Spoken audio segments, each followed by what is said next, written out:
Swayam Prabha. Digital India. Educated India.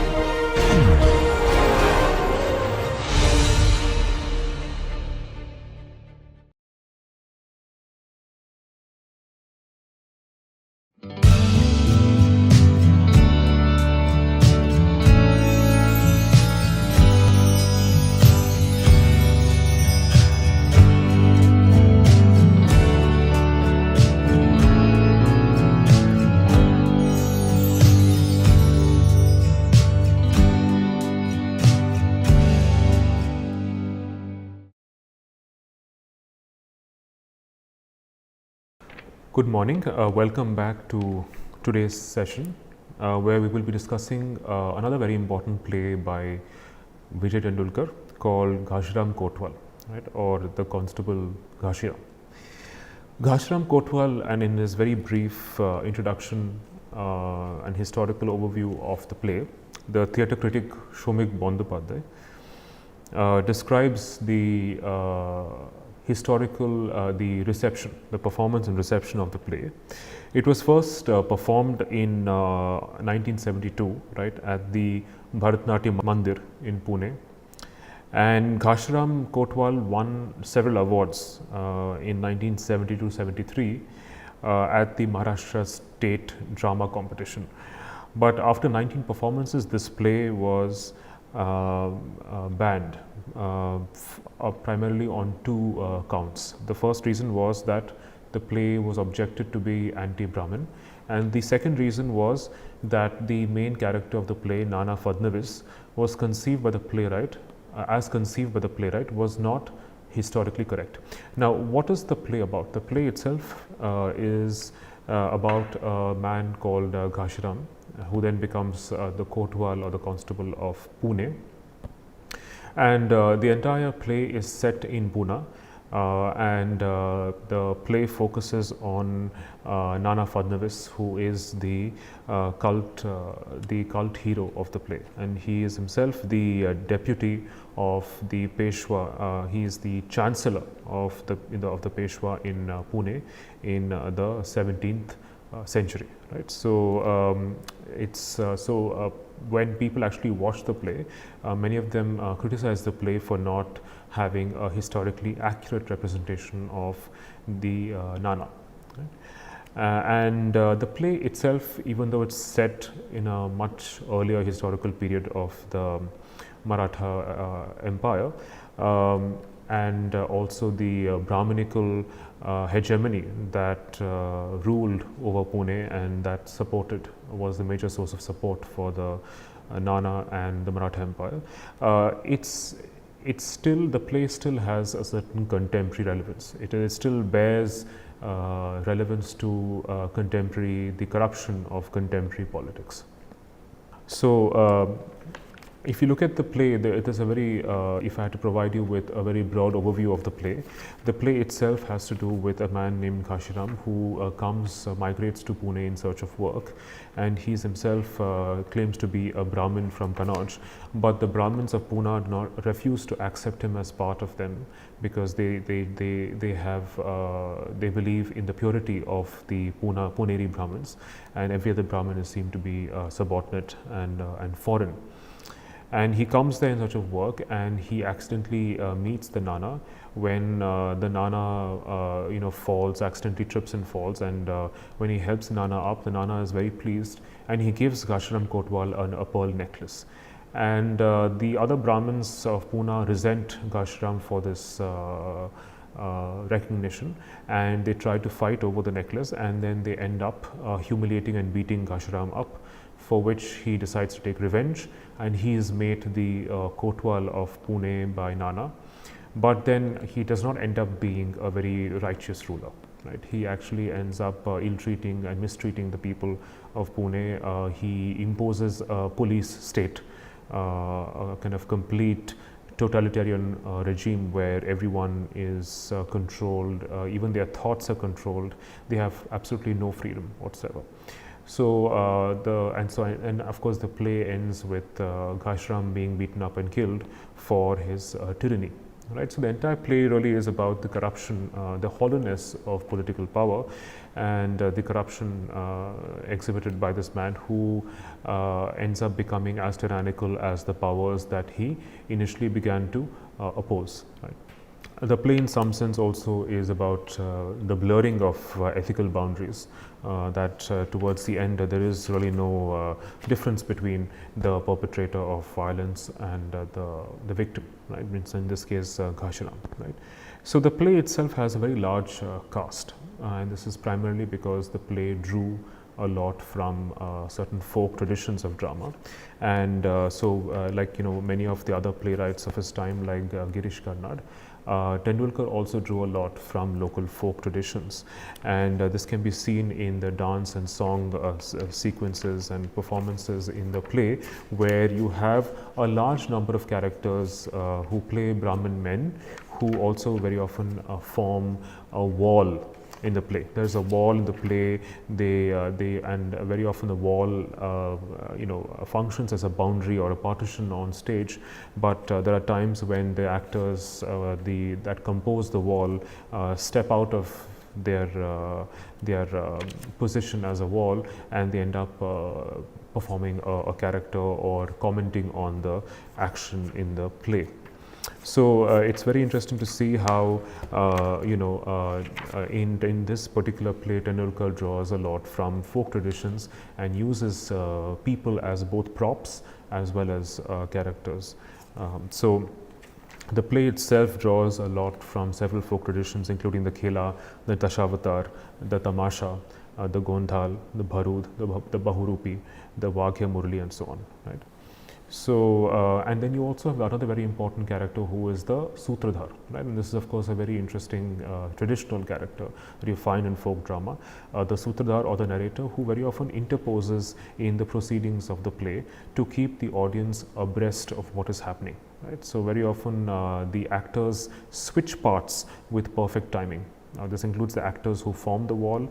This very often also includes the Sutradhar himself, who is either a narrator or a character in the play. Right. So the Sutradhar or the narrator strings together, as the name Sutradhar implies. He strings together the action of the play. He steps in and out of character. He keeps the play together. There's a touch of opera. This is Shomik Bandyopadhyay's quote. This is actually a production note to the play, where he says that a touch of opera with verse, music and prose fusing into one another in a strange, compelling alchemy. Right? The ballet, blending with traditional folk dances, sets the mood and tempo of the decadent and bawdy era. Right? So a lot of the play, in fact, has to be watched rather than just read. If you watch the play, especially if you went online and there are a couple of productions of Ghashiram Kotwal on YouTube, where you can actually see, you can visualize and imagine the ways in which these characters have dressed up, the way they perform, the way they form the wall, or they form props on one hand, and on the other also assume characters who come and comment on the action of the play. And this can be seen especially in the opening of the play, which again opens to which opens as an invocation to the Lord Ganesha. Right. So here's the first quote, beginning with Act 1, where there are 12 men standing in a line singing, right? And Ganapati himself comes in, right? And all the men who are standing on stage say they are swaying to and fro, and they say, Ganapati dances the Ganapati dance. Brahmins of Pune bow and trance. Pious Brahmins keep on dancing. Holy Ganapati, keep on dancing. Now let the drum beat. Now let the drum beat. Heaven, hell and earth complete. Heaven, hell and earth complete. Saraswati Devi, goddess of wisdom. After which Saraswati ends up entering. She enters dancing, and both Ganapati and Saraswati dance. Goddess of wisdom, wife of the great one, Sri Ganaraya, image of good luck, even the mountains bow to your name. Play, Saraswati, goddess of music. Come, Lakshmi Devi, wife of the great one, bow to the good god. Both of you dance. Then Lakshmi comes in and dances with the two. Sri Ganaraya, now you must bless us. All that we ask for, success for this play. Blessed image, Moria. Ganapati Bappa, Moria. Blessed image, Ganapati Bappa. Right? So this is repeated, the tempo increases, it ends with Moria. Ganapati, Lakshmi and Saraswati go off stage. Right? So this is how it begins. It begins as a very traditional invocation to these three gods, wishing for the success of the performance. Then you have a Sutradhar who comes in and he asks the 12 men who form the wall to actually introduce themselves. And he asks them, these are all Brahmins from Pune, who are you? And one man says, I'm a Vedantic scholar, another one says, I'm a Vaidya doctor, a third one says, a logician, a fourth one, an astrologer, a fifth one, a linguist, a sixth one, a baron. So you can notice that, and they come from different regions of the country, Sringeri, Tanjore, Rameshwaram, Kumbakonam, Banaras, and so on. But they say we come from everywhere, but we are still all Pune people. So the Brahmins of Pune claim to form a very distinct identity of their own. Right? And they believe in their own purity and the power, the fact that they all occupy very important positions in court.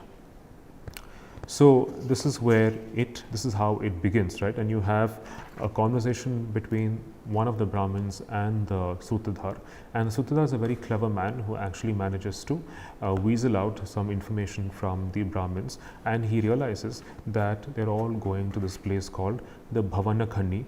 Or the Bhavana Khani is a an area where courtesans and girls dance and sing, and probably also an allusion to the brothels of Pune, the red light district. And although the Brahmins have been sworn to secrecy, they are unable to actually avoid or evade the Sutradhar's clever and cunning machinations, and they end up confessing that they're actually going to see women dance at Bhavana Khani, right? And that, of course, is a complete irony because it goes against their own purity, their own ritual purity and superiority. Right? So the Brahmin, of course, is tricked into confessing where he's going, and this is also a way of telling the audience of exposing the irony, the corruption of the Brahmins to the audience. There's also going to be a dance, right? And there's going to be a Lavani performance, an erotic love song, right, which is going to be performed. So the entire function of the Sutradhar, right? And as long as this conversation is happening between the narrator and the Brahmins, you also have songs and being performed in the background.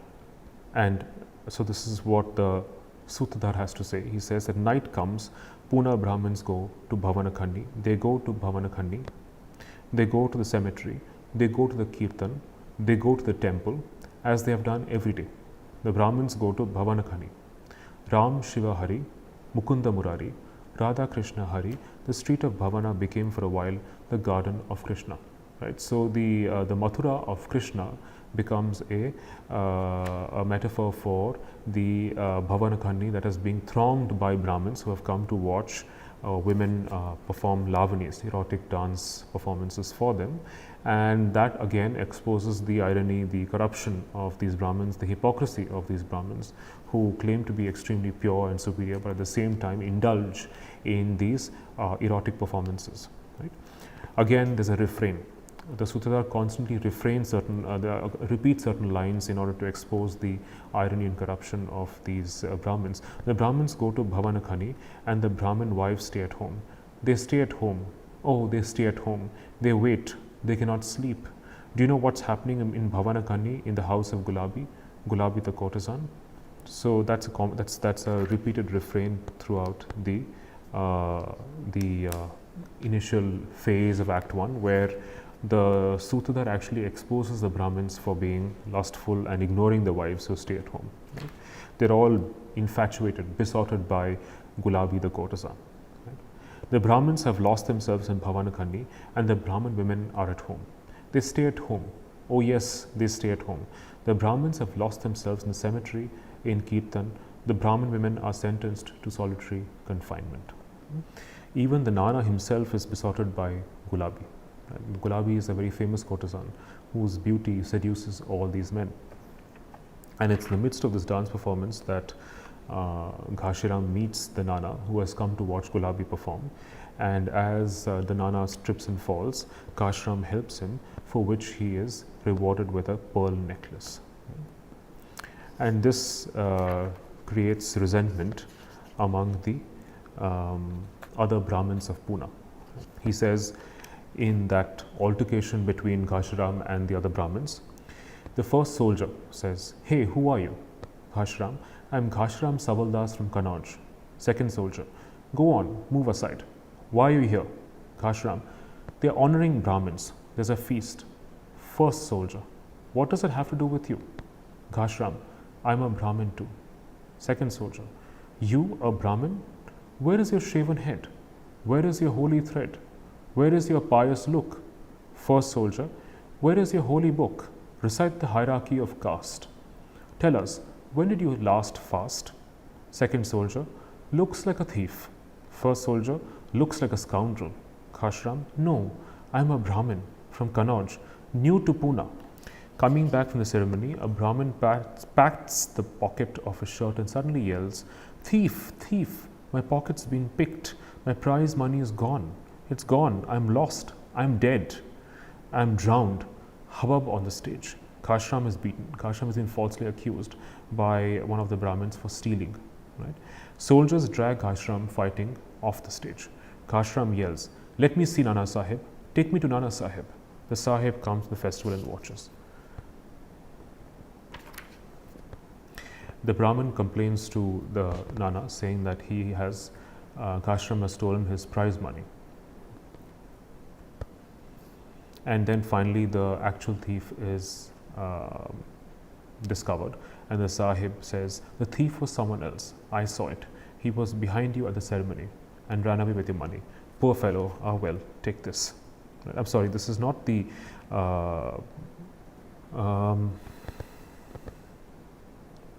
this is actually the English side, not the Nana side. There's also an Englishman, a British officer in the act, who discovers the real thief and frees Ghashiram from the accusation.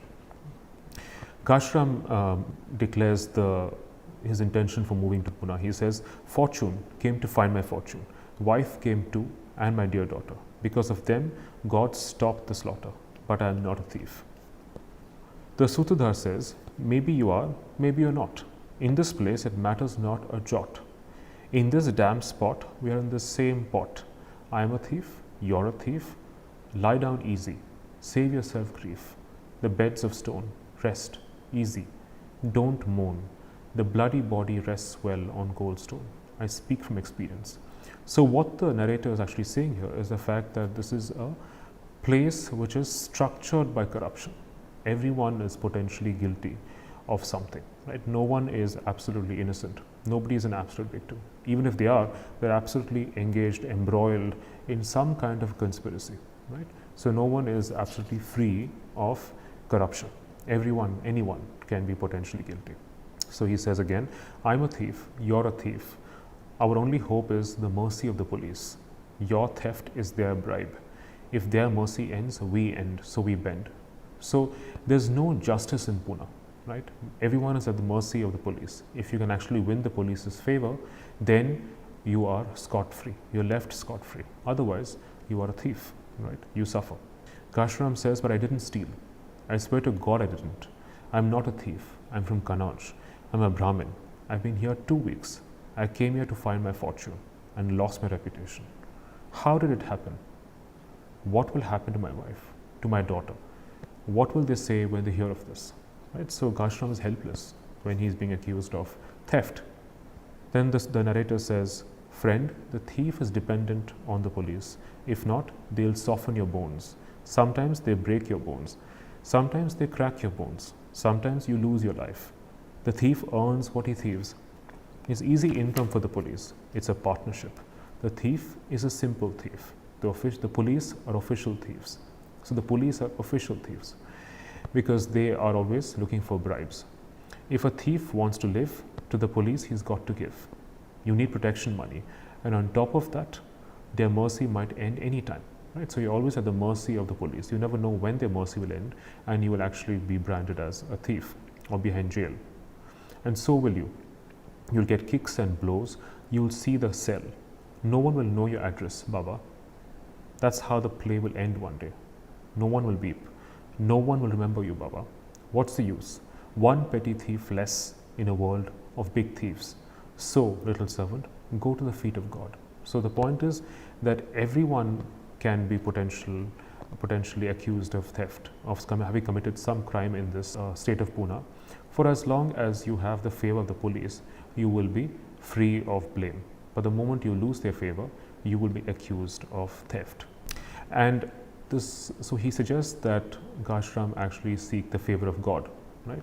But it's not like as though religion or faith in God actually frees these people from corruption. Even religion itself is a corrupt institution, as we shall presently see.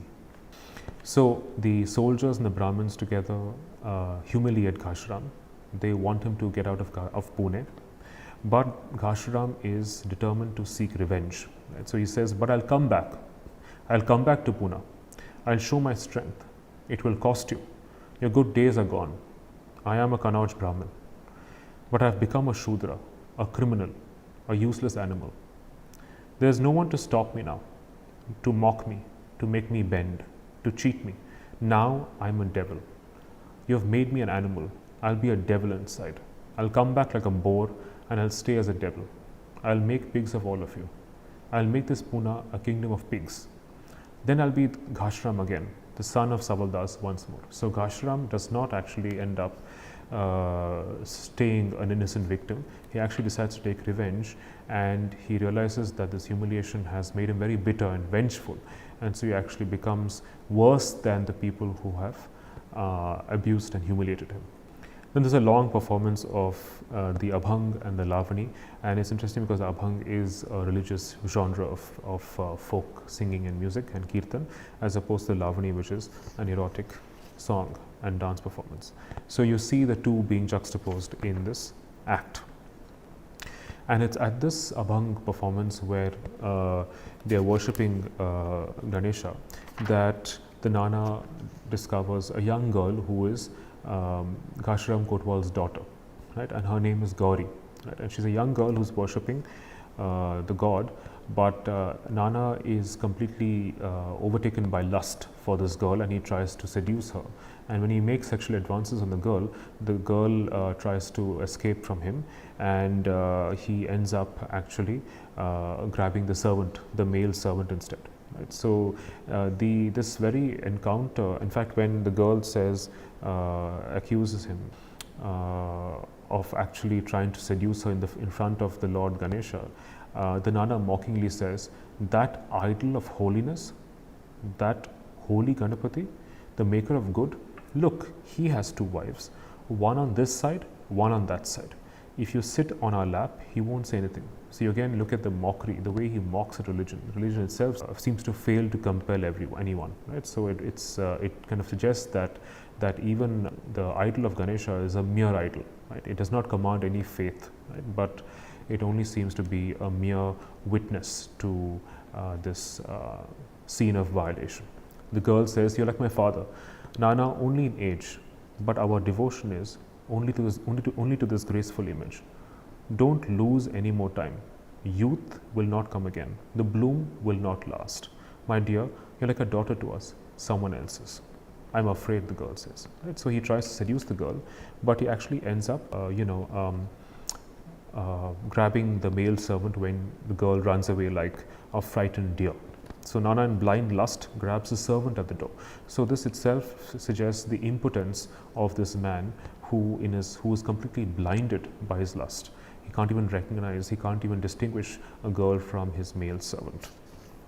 But the Nana is determined on getting Gauri because he's completely besotted and charmed by her beauty. And then he realizes that she is Ghashiram's daughter. Ghashiram later on says, now he's in my hands.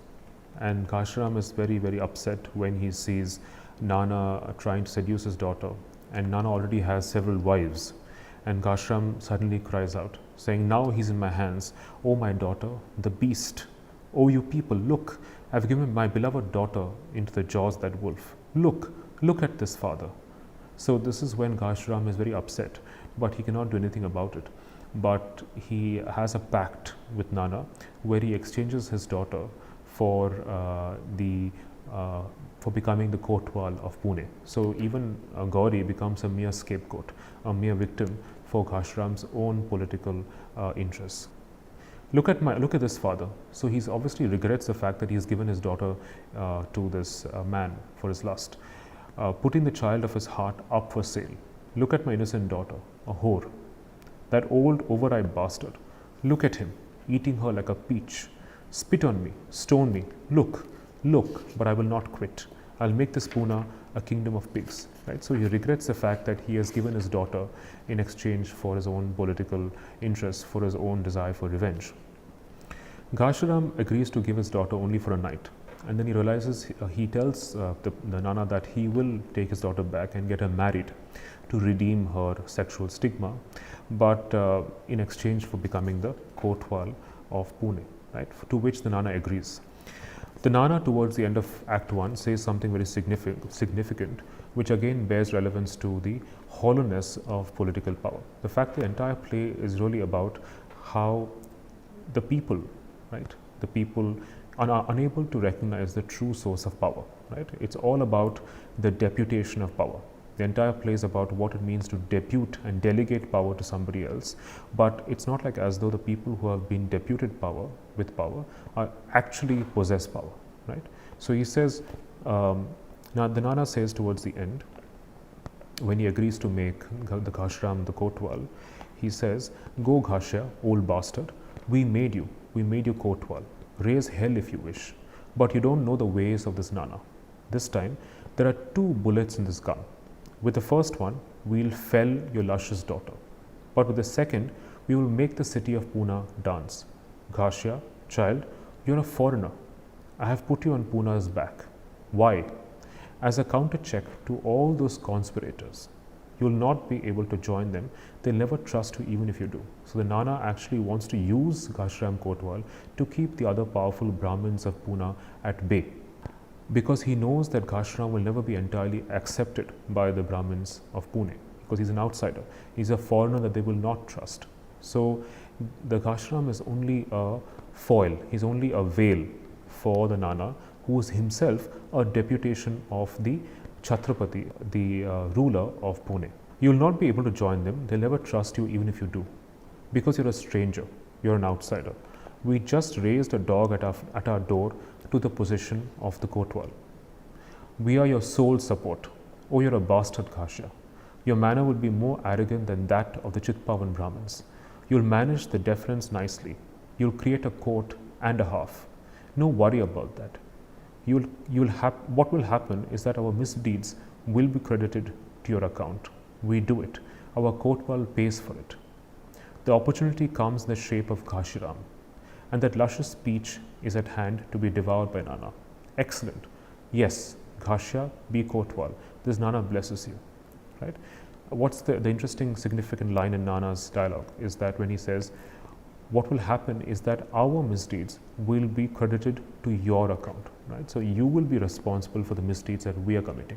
You are just a puppet in the hands of the Nana, right?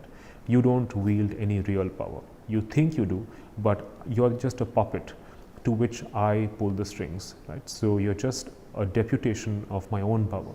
So, but nobody in the play is actually able to identify the real source of power. They're only actually contending with these deputations of power, right? Even Ghashiram himself believes that he is the most powerful in the play, but he's not, because towards the end, even he's stripped of power. Even he's betrayed by the Nana. His daughter also is killed, right? She never comes back, and he is himself killed by the other Brahmins and the soldiers of the Nana towards the end of Act 2. And in the beginning of Act 1, you look at how Ghashiram has actually converted the entire state of Pune into a police state where no one has the freedom to do anything. Everyone is being persecuted for the smallest act of theirs, right? So the narrator again intervenes here to describe to the audience the piteous, merciless state of Pune and Ghashiram Kotwal's tyrannical rule.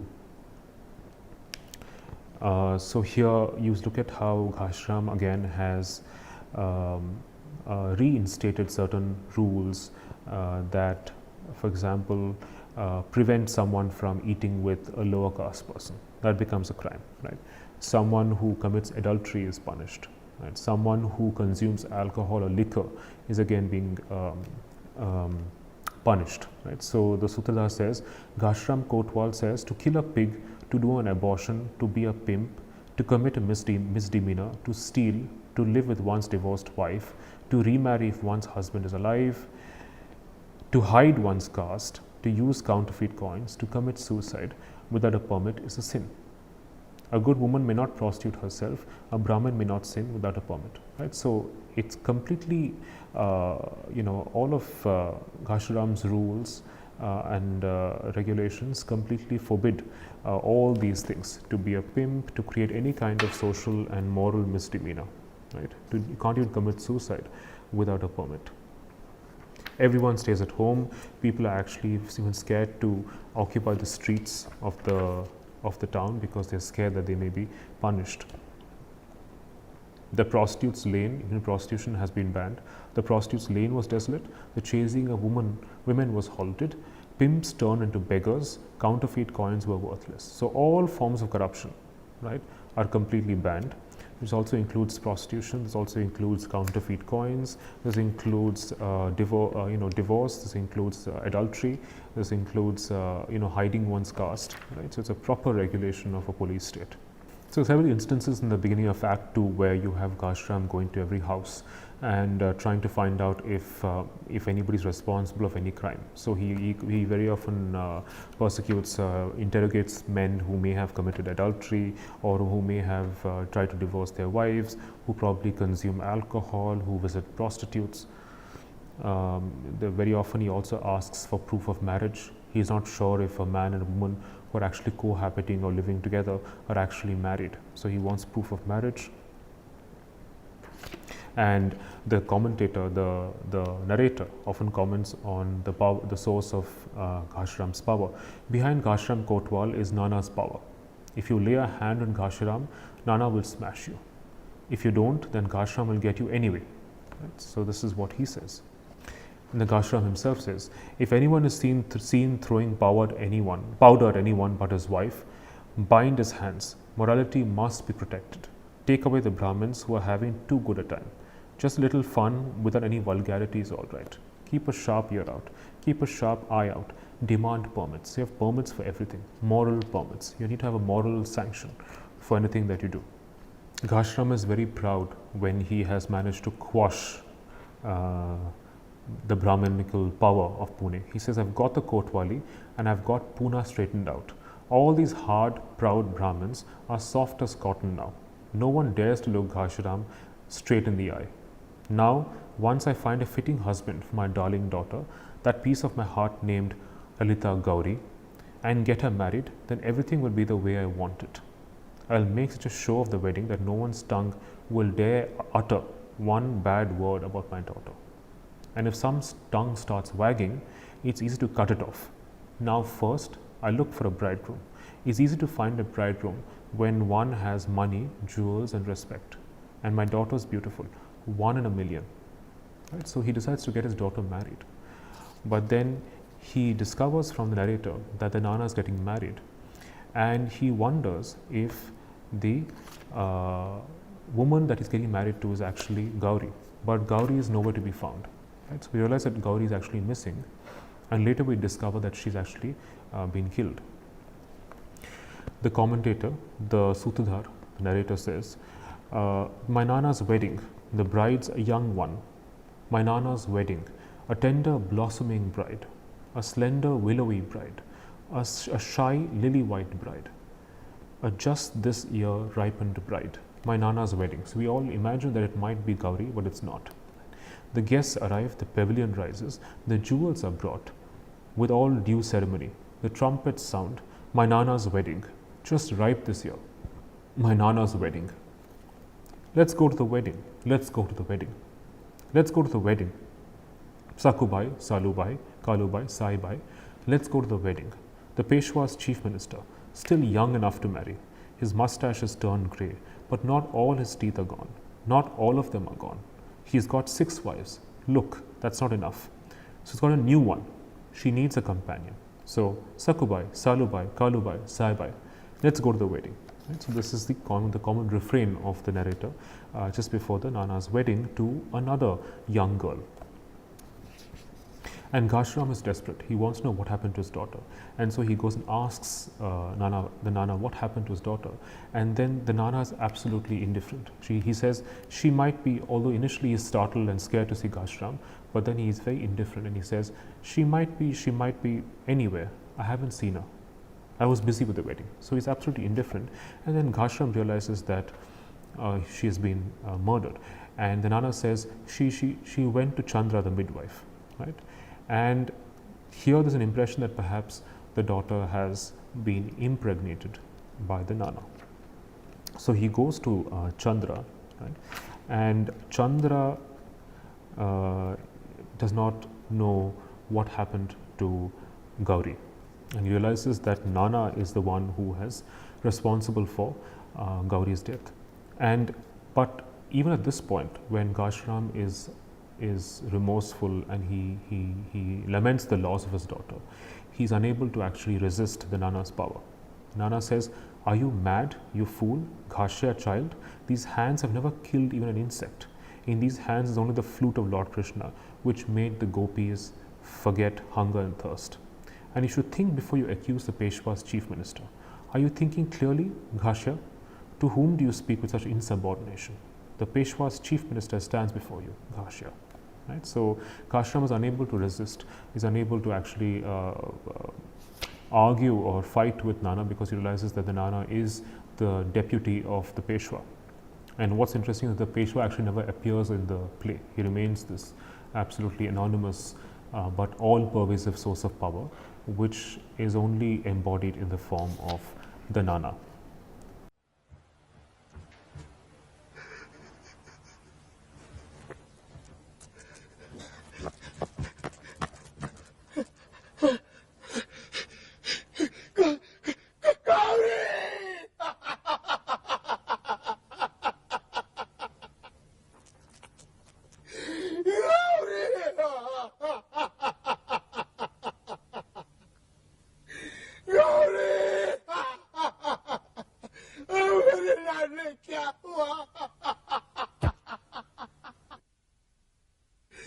आता तुझ्या मारा हे तोंड कसा दाखवू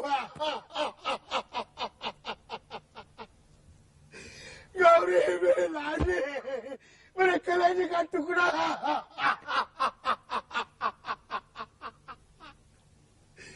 गौरी ये क्या हुआ बेटे ये क्या हुआ गौरी गौरी मेरे क्या हुआ नहीं क्या क्या क्या मैंने नहीं नहीं नहीं नहीं मैंने नहीं किया ये सब शैतान नाना ने किया है शैतान नाना आओ मेरे सामने आओ गौरी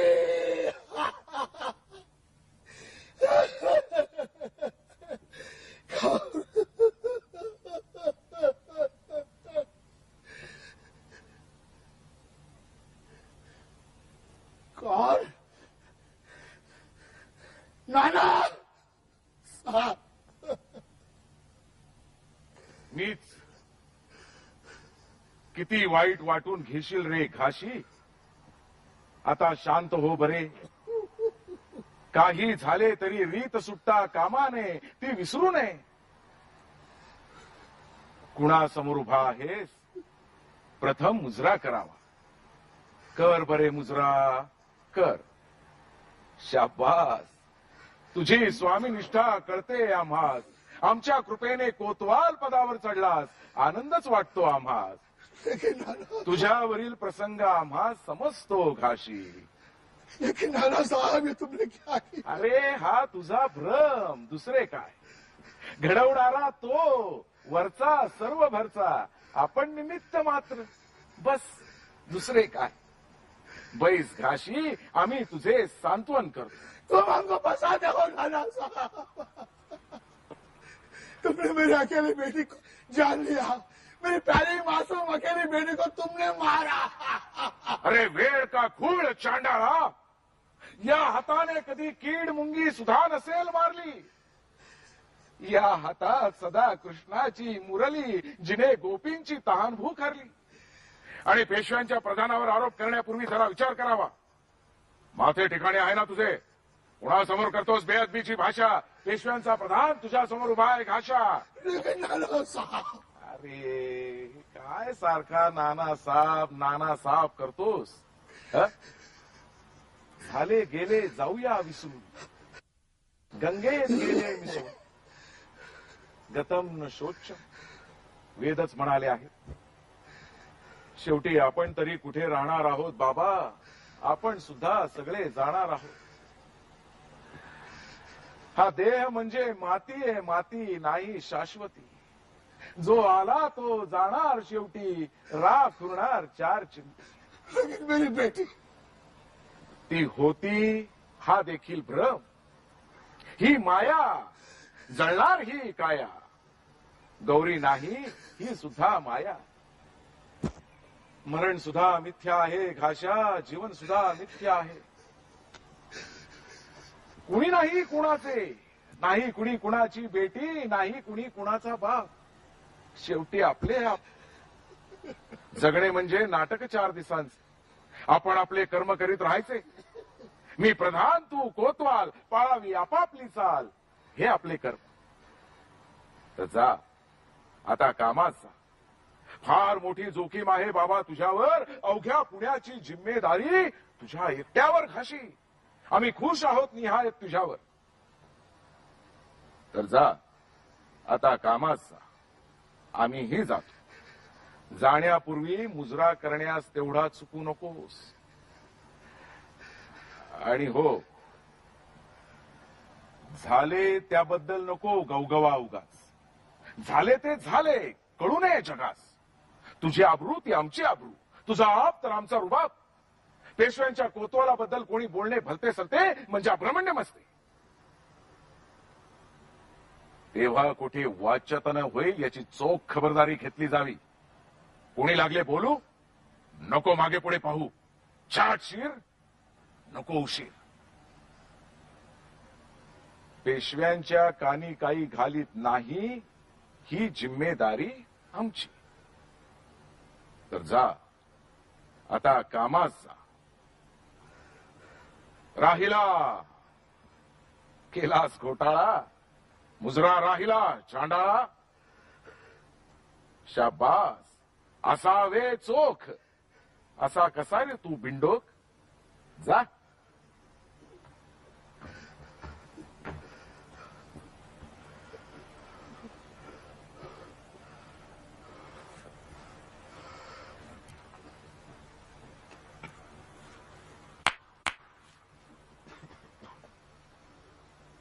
गौरीचा मुर्दा हलवून ताबडतोब नदीत फेका। हाड जरी कोणास गावले तर मोडतील तुमचे हाडे। जा गौराई जाते सासरी, गौराई जाते सासरी, गौराई जाते सासरी, गौराई जाते सासरी, गौराई जाते सासरी, गौराई जाते सासरी, गौराई जाते सासरी, गौराई जाते सासरी, गौराई जाते सासरी, गौराई जाते सासरी, गौराई जाते सासरी, गौराई जाते सासरी. Then Anna says, so when Ghashiram actually laments his daughter's loss, he says, oh now, what's this Nana Sahib? Let's forget what's happened. All merges into the Ganga. Thou shalt not grieve over what is gone. The Vedas have said that. After all, Ghasha, will we live forever? We too, every one of us will leave. Ghasha, this body is earth, just dirt. Okay, you cannot rely upon it. What comes, goes. 4 handfuls of ash remain. It is a misapprehension to think that she was here. It was illusion. The body will burn. It is misapprehension to think that she is no longer here. Death is without meaning, Ghashya. Life too is without meaning. It's interesting that the playwright has given Nana such philosophical lines about the impermanence of the body, that death has no meaning whatsoever. No one is anyone's daughter. And this is true because in the state of Pune, in the state of irredeemable corruption, no one belongs to anyone. There is no justice. Right? There are no ethics. No one is anyone's father. In the end, only oneself belongs to oneself. Life is a dance of 4 days' charm. So one is forced to be selfish. One has to be ruthless. In this play of power, there is no space for bonds. There's no space for belonging. There's no place for intimacy and love. That's enough. I'm the chief minister. You are the Kotwal. These are our duties. So go to your duty. This is a given trust given to you. Ghashya, the responsibility of all Pune is yours alone. Ghashya, we're very pleased with you. Go to your work. We also go, and so on. And this makes the Kotwal all the more ruthless. He goes around beating and killing people of Pune, right? And there's no remorse whatsoever. And this is when, towards the end of the play, the Ghashiram himself is in some sense beaten up and killed by the other people of Pune. Towards the end of the play, Ghashiram says that he has his position as Kotwal has been cancelled by the Nana, right, at the request of the Brahmins, and the Nana is also ordered for the Ghashiram's execution. And towards the end, Ghashiram says, "Hit me, beat me some more, hit me. Why stay so far away? Come on, you cowards, still scared? I spit on you, beat me, come on, beat me, come on, stone me, cowards, big shit, come on and beat me, I dare you. Hit me, look, one of my hands is tied, and you're scared, come on, beat me, crush me." The mob yells, "Ghashiram Savaldas, I danced on your chest, but I wasted the life of my little daughter. I should be punished for the death of my daughter. Beat me, hit me, cut off my hands and feet, cut my skull, come on, look, I'm here, oh that's very good, very good." The Nana says, "Ladies and gentlemen, citizens of Pune, a threat to the great city of Pune has been ended today, a disease has been controlled." Right? So after Ghashiram has been killed, beaten up and killed by the mob, he says, a disease has been controlled. The demon Ghashya Kotwal, who plagued all of us, has met his death. Everything has happened according to the wishes of the gods. The mercy of the gods is always with us. Let the corpse of sinful Ghashya rot. Let the wolves and dogs have it. Let the worms have it. Whoever attempts to take away this corpse will be punished. Whoever mourns for him will be hanged. So in this public execution of Ghashya becomes a warning to anybody else who wishes to actually transgress the power or challenge the power of the Nana and the Peshwa. All living relatives of Ghashya Savaldas will be found, bound and expelled from the city. So the city does not tolerate any kind of transgression, any kind of challenge to the rule of the state.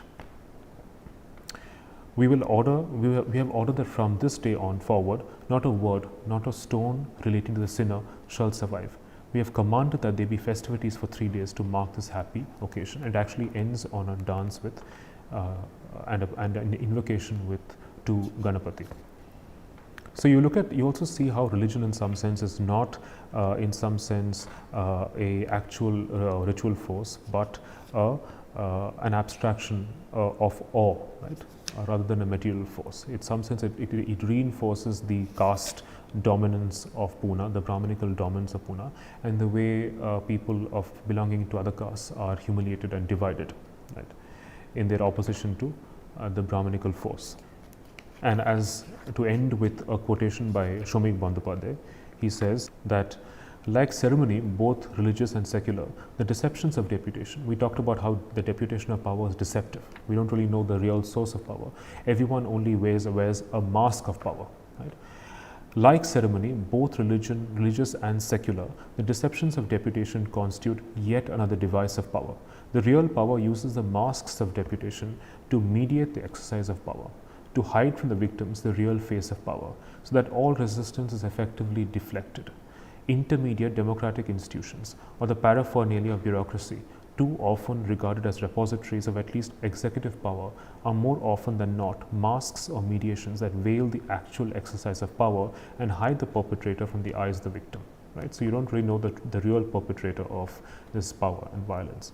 Even as Ghashiram, fool that he is, thinks that the Kotwali will mean power in his hands, Nana knows, quote, what will happen is that our misdeeds will be credited to your account. Right? So it's not like as though the Ghashiram himself possesses absolute power, but he himself is just a veil for the Nana's real power. He's just a derivation, a secondary derivative of the Nana's power. What is also important is that in the process of trying to kill Ghashiram, right, stoning Ghashiram to death, it's also important to realize that this is not the end of people like Ghashiram, right? Because there will always be people who will try and rebel and transgress. There will always be new Ghashirams that emerge, new people who are greedy for power and are corrupted by it. And by the end, it becomes clear that no one is actually innocent of corruption. Anyone who actually acquires power becomes corrupt and becomes more tyrannical than the people they oppose. Right? So, in some sense, this play is a very contemporary commentary on the corrupting effects and impact of power of certain institutional forms of power, like the court, like the police, or like religion, right? The priesthood. Right? So it's very clear that this play in the world of this play, no one is redeemed or redeemable, because it's a ruthless pursuit of power, and everyone becomes a mere deputation of power, right? And assume or believe that they actually possess power, but no one does, right? It's a structure. It's a complete structure of power where everyone believes that they possess power, but they're just mere deputies of power, and everyone is deceived into thinking that they actually possess power. So so anyone who is a victim of this structural problem of power and corruption becomes more tyrannical than the structure that they oppose. So they actually draw from the structure that itself, and they end up becoming more tyrannical than the structure itself. So they forget to realize that they're actually a product of the very structure, of the very forces that they oppose. Thank you.